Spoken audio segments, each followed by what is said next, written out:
Yesterday, I visited the front line of the invasion of Britain, the illegal migrant crisis in northern France. Talk to people here. Oh, so we've just had an object thrown at us. Let's just have a little look at that. So that's an object that's just been thrown at us from somewhere over there. It was an eye-opening experience, and I wanted to share some thoughts with you. As soon as we arrived, we found a migrant boat just moored up, ready to carry illegals over to Britain. Here's some footage that we didn't manage to play you last night. So, next to a rucksack of the possessions of someone that, well, was clearly at one point on that boat anyway, those possessions included things like an empty wallet. They also included things like items of clothing, all of that stuff. I found all of this. I think I'm just going to have to open this. It's an inner tube. So, if you give me a second, I'll just open this.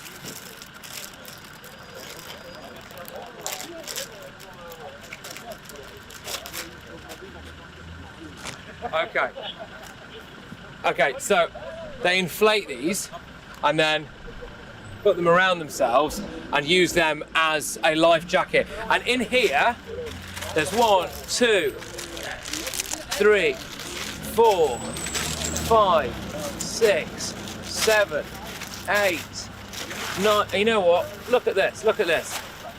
Look at all of this. So this gives you an indication about how many people they were expecting to put on that boat there and get it out into the channel. OK, so initially we found that boat and there was quite a funny incident where the gendarmerie pulled up and asked us what we were doing. I'd never come into contact with the gendarmerie before, so I wasn't sure exactly how to play it. So I was just really honest with them. And then I said, well, we'll go away and leave the boat here, assuming that they were just going to walk up to it and slash it. But no, sadly, they did not do that. So we thought they weren't doing anything. What are we getting for our money here in Britain? We've sent the French something like £1 billion to do absolutely naffle when it comes to stopping the boat crossings. But a little bit later on, we decided to go and check back in on that boat. And I can report that the French did actually do something. But they are slashing that boat now.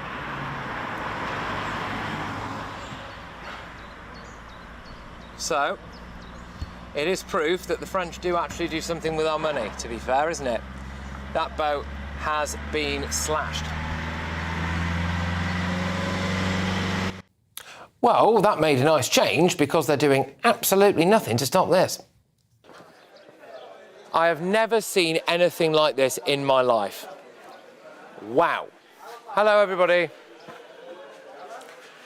It's tense everywhere. This is going to sound awful to people who are just watching. I don't mean any disrespect to anyone who's here, but the smell is absolutely overpowering. You've got people on top of each other. Yeah, okay. It's just an unbelievable setting, that. An absolutely unbelievable setting. You've got the port of Calais on one side of it. You've got a lorry park on the other. One thing that stood out to me, and I want to really emphasise this, is what the local French population now consider to be normal as a result of the migrant crisis.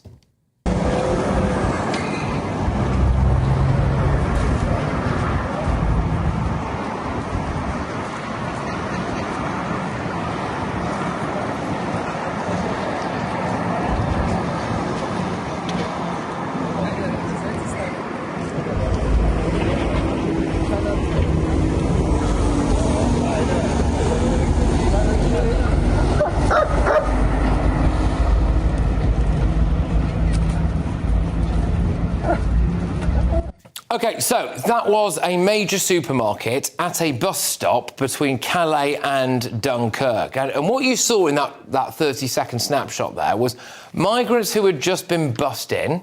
They then go into the supermarket. They either steal or buy food and booze. There are police officers with just huge, aggressive dogs just wandering around a supermarket. You imagine that in Tesco's. You just go in Tesco's, Alsatians everywhere, ready to eat your face. Well, the French are all right with that, apparently.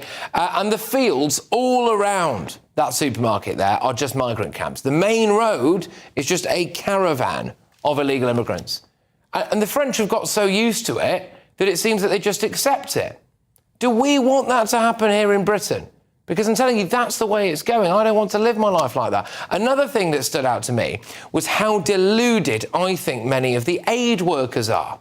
Here is one bloke I spoke to who, frankly, just genuinely did not seem too bothered about the idea that some aid workers are unwittingly helping to import potential murderers, rapists and paedophiles. Random guess, how many paedophiles do you think you've got here? Well, you don't know. No, you don't know. That's what I'm saying. But, You don't know. That's the point. Neither do you, do you? No, I don't. Yeah, exactly. Yeah. I'm hoping that maybe what we'll be able to do is put that full interview on for GBM members or something like that. But another observation is the people heading our way have been through, in many cases, around 7 or 8 other countries. Could I ask, what countries have you been through? Germany? You come through Germany?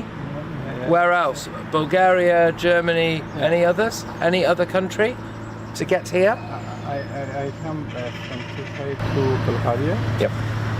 After Serbia. After Hungary. Austria. Germany. Yep. 6. To France. That's 7 countries. Yeah. So whatever reason, they haven't made a life for themselves in those nations, those 7 or 8 countries, or perhaps they were rejected for asylum. So that means, doesn't it, that we are now getting the dregs of the world. Another reality is that British people voted for Brexit to take back control of our borders. Illegals who are fingerprinted in places like Bulgaria fear that they will be sent back there under the Dublin Agreement. The migrants think that Britain is impossible to be deported from.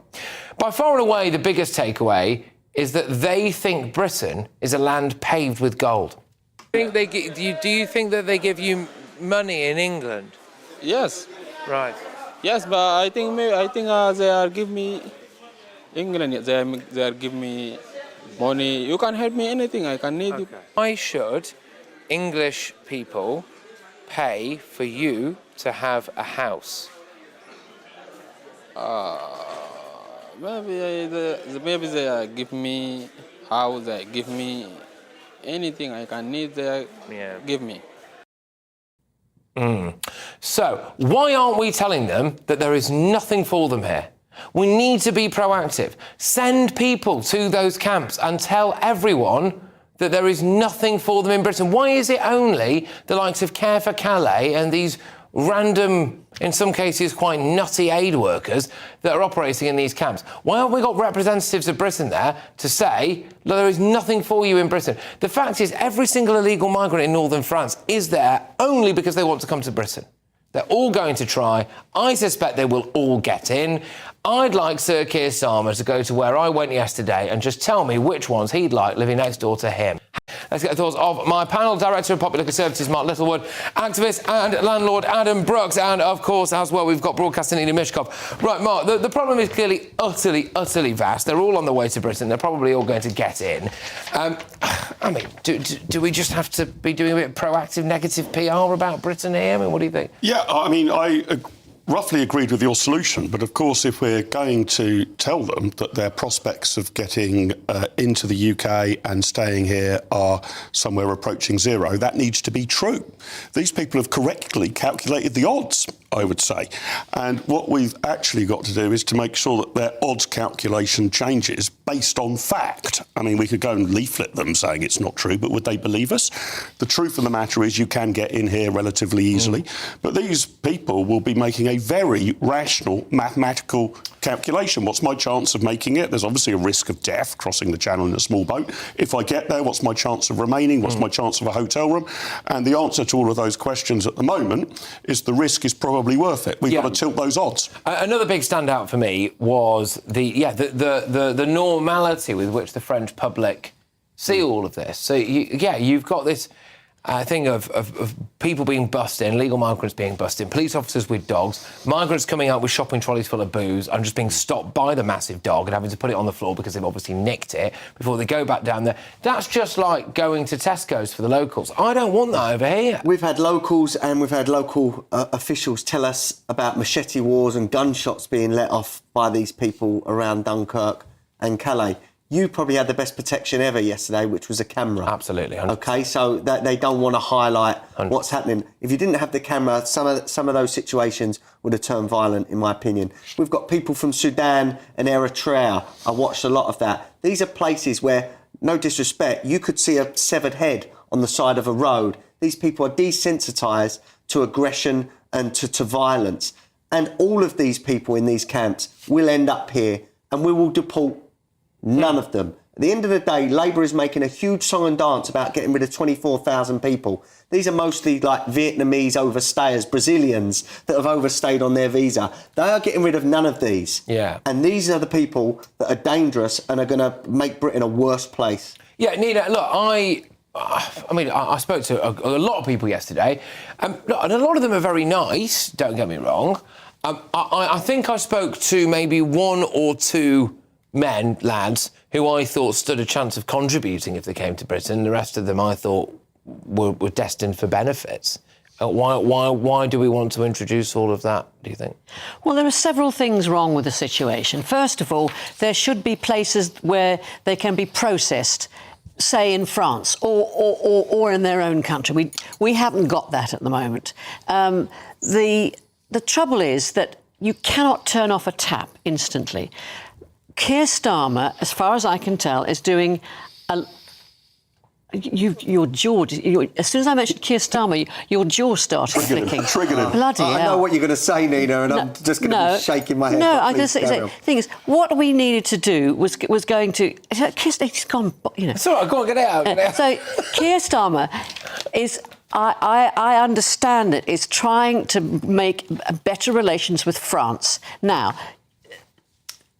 Macron and his wife are coming here for a state visit. That's not just a kind of, let's have the French here. So he's got a good relationship with Meloni.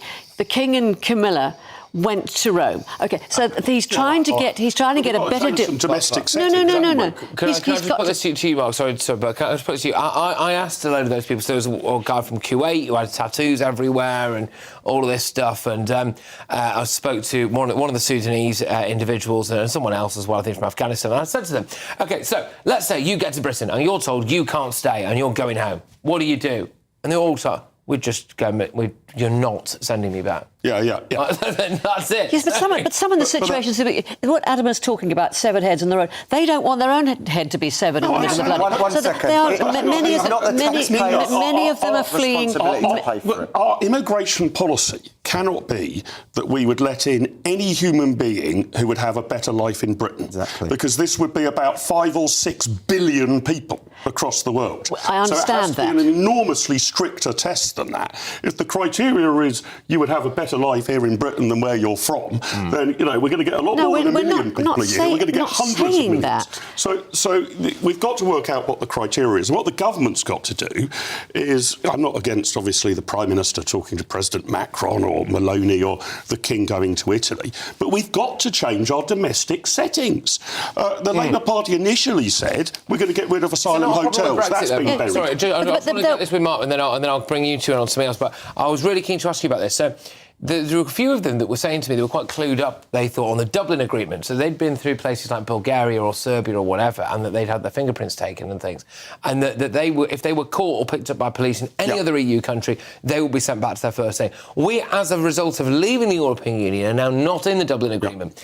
So is that something that Brexiteers should reflect on? Yes, what happened with Brexit is it does allow you to take back control, but it does not mean that you are going to use that control wisely. So our immigration policy, and whether we want to fingerprint people or whatever else, is in our own hands, and we have made a complete pig's ear of it. Well, Boris Johnson. It was Boris Johnson.